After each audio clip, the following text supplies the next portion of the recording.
네, 후쿠시마 원전 오염수 시찰단이 출국했습니다.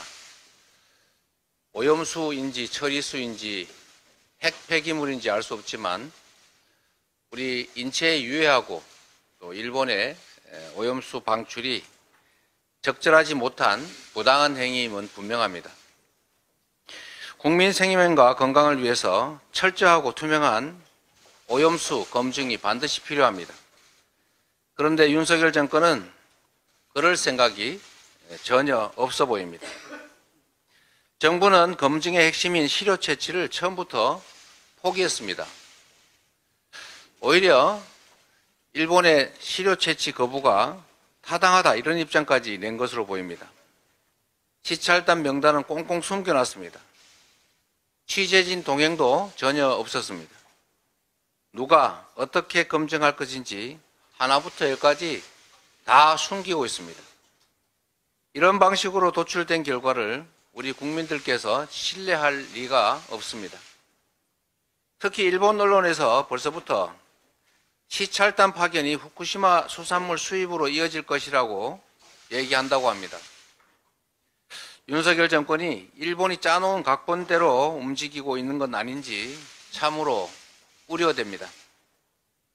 국민 건강에 조금이라도 위험성이 있다면 돌다리를 100번이라도 두들겨야 하는 것이 국가의 책무입니다.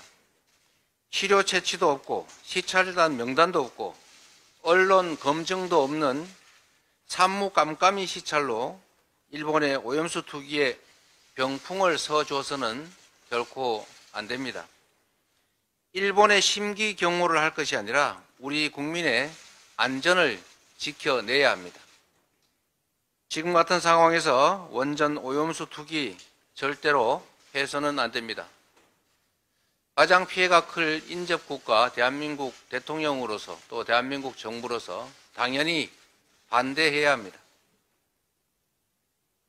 600만 소상공인 그리고 자영업자들의 삶이 생사 기로에 놓였습니다. 소득의 70%를 빚 갚는 데 쓰는 자영업 가구가 40만에 달한다고 합니다. 영업이익이 적자를 내거나 아니면 100만 원도 안 되는 그런 비율만 무려 절반이 넘습니다.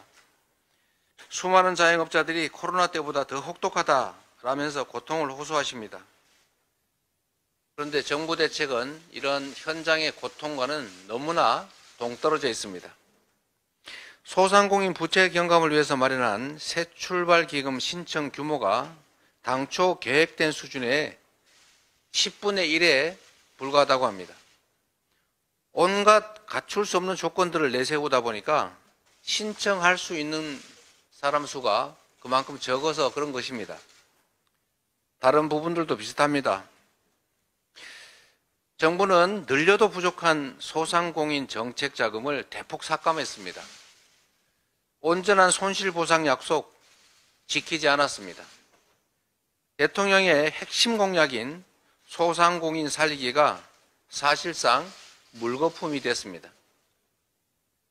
쌀값 정상화법 거부, 간호법 거부, 소상공인 정책 실종, 정부 여당은 자신들의 핵심 공약들을 줄줄이 파기하고 있습니다.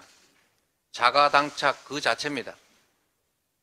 심지어 야당이 대통령의 공약을 대신 입법화해도 환영을 해야 할 텐데 환영은커녕 발목 잡기로 일관하면서 오히려 야당을 비난합니다.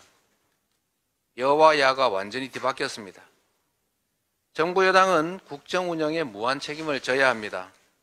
국민과의 약속 당연히 지켜야 하는데 헌신짝처럼 내던져서야 되겠습니까? 한국형 PPP 같은 양당 공통 공약 이행에 적극 나서야 합니다. 국민에게 약속을 하고 권력을 위임받았으면서 그 국민과의 약속을 전혀 지키지 않는 것은 거짓말을 했던 것이거나 배신을 하는 것입니다. 대의민주국가에서 있을 수 없는 일이라는 점을 상기하시고 국민과의 약속을 지키는 데 노력해 주시기를 다시 부탁드립니다. 이상입니다.